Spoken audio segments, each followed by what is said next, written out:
Caríssimos irmãos e irmãs em Cristo, quem vos fala é Dom Pedro Cunha, bispo diocesano da Campanha. Hoje é domingo, dia 28 de julho, e é o 17º domingo do tempo comum, cujo evangelho é o de Lucas 11, 1 a 13. Este evangelho tão conhecido por nós todos, onde nós temos o relato do evangelista Lucas, dizendo: um dia, num certo lugar, estava Jesus a rezar.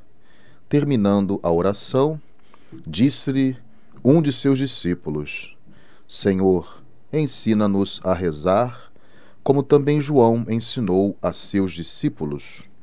E aí Jesus, portanto, vai ensinar a eles a oração que nós conhecemos, que é a oração do Pai Nosso, a qual nós iremos meditar alguns momentos importantes.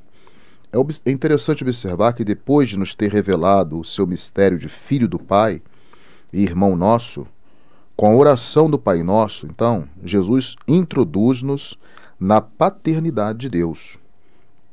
É interessante entendermos aqui que já no início desse Santo Evangelho, o evangelista Lucas destaca que Jesus estava rezando em um certo lugar. O que significa nesse sentido? Que a oração é um dos temas que perpassa todo o Evangelho de São Lucas, como nós sabemos. Ele é o evangelista em que coloca Jesus mais vezes em oração. E Jesus, portanto, é, não somente para os seus discípulos, mas também para nós, o modelo de oração. Ou seja, ele ora por ocasião do batismo, nos lugares desertos, antes do chamado dos 12 discípulos, antes de perguntar aos discípulos sobre a sua identidade, quem dizem os homens ser o Filho do Homem, no Monte da Transfiguração e no próprio Getsêmani, antes dele, portanto, se oferecer por nós todos na cruz. Então aqui são essas passagens que nós encontramos fundamentais na vida de Cristo, os momentos principais da sua vida, do seu ministério, em que o evangelista Lucas coloca Jesus em constante oração. Um traço interessante é que nós temos essa fome de entrarmos em comunhão também com Deus através da oração. Por isso, os discípulos pedem a oração, que o Senhor Jesus, que está sempre rezando e que é o Filho de Deus, está em comunhão com o Pai, ensinasse-os a rezar. Daí, esse apelo: Senhor, ensina-nos a rezar. Então, vendo o exemplo do Mestre, que um de seus discípulos pede que Jesus os ensine a rezar. Porque, se a oração alimenta e sustenta a sua vida, os discípulos pedem que Jesus lhes ensine esse modo novo e diferente de relacionar-se com Deus. Portanto, o seu modo de rezar não é como aquele modo exterior dos fariseus, que praticavam longas orações somente para serem vistos e elogiados.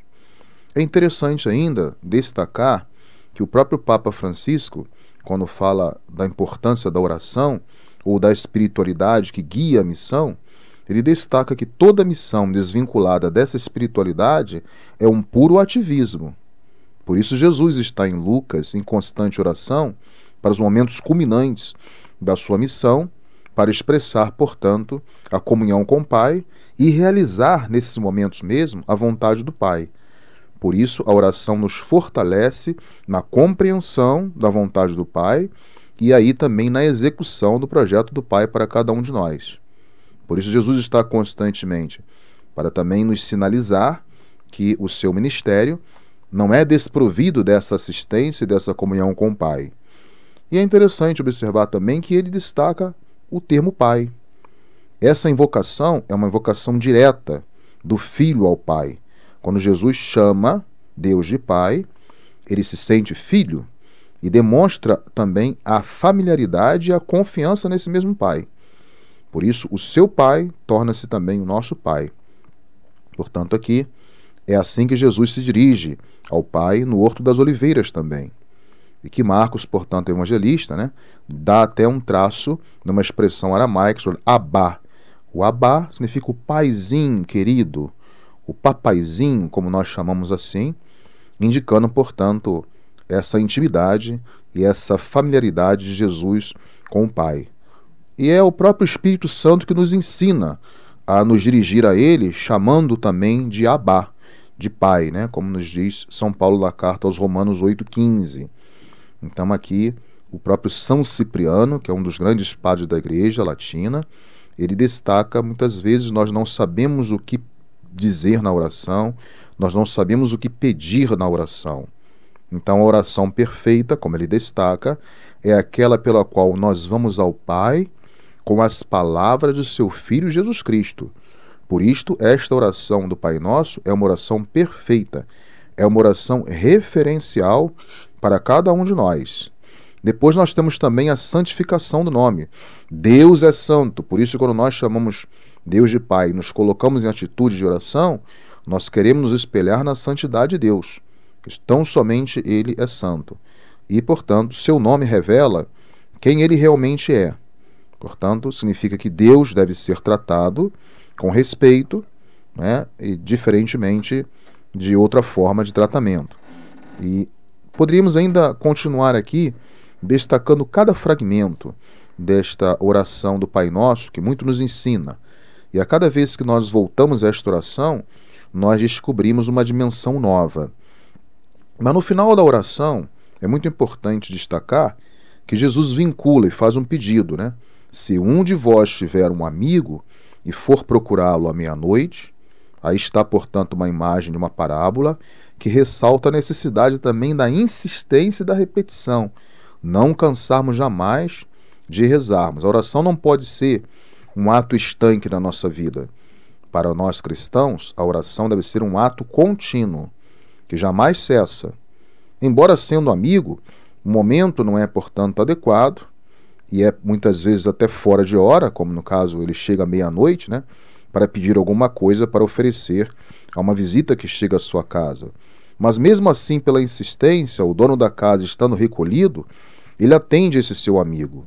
Então o evangelista traz essa parábola, parecida, portanto, daquela viúva, né, que diante do juiz pede insistentemente que o juiz lhe faça a justiça e dê uma sentença favorável. Ela jamais, portanto, cessa ou cansa, né, de pedir. Também, se nós quisermos um outro exemplo, o próprio autor da Epístola de São Tiago, ele também nos diz: não possuís muitas coisas porque não pedis. Pedis sim, mas não recebereis, porque pedis mal, com o fim simplesmente de gastardes nos vossos prazeres. Então, é importante aqui saber o que pedir. Tudo aquilo que nós pedimos a Deus através da oração deve ser algo para nos santificar e deve servir também para o nosso itinerário, o nosso crescimento, portanto, espiritual. Não podemos pedir com o coração, portanto, sem o amor de Deus e sem a prática da caridade.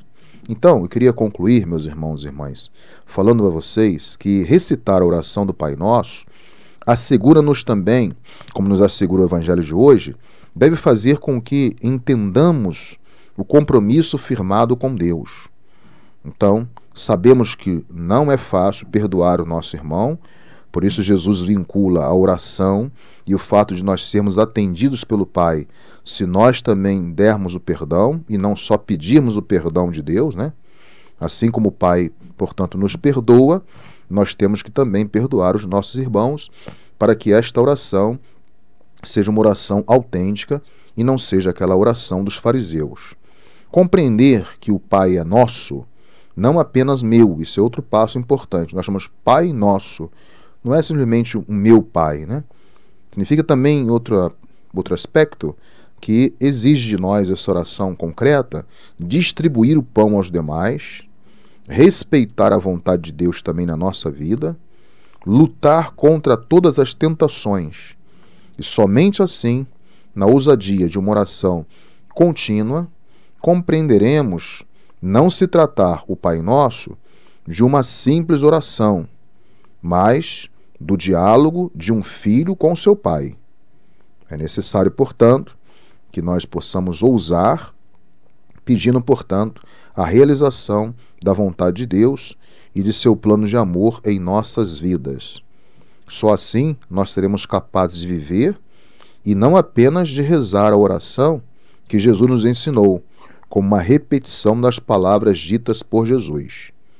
Então é importante, o centro desta oração está a atenção à vontade de Deus e, ao mesmo tempo, expressar a misericórdia de Deus em relação aos irmãos.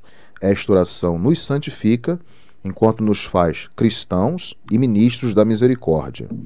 Portanto, eu não posso fazê-la de maneira mecânica e automática, mas sempre procurar estar atento a cada palavra dessa dita por nós, repetindo, portanto, as palavras de Jesus.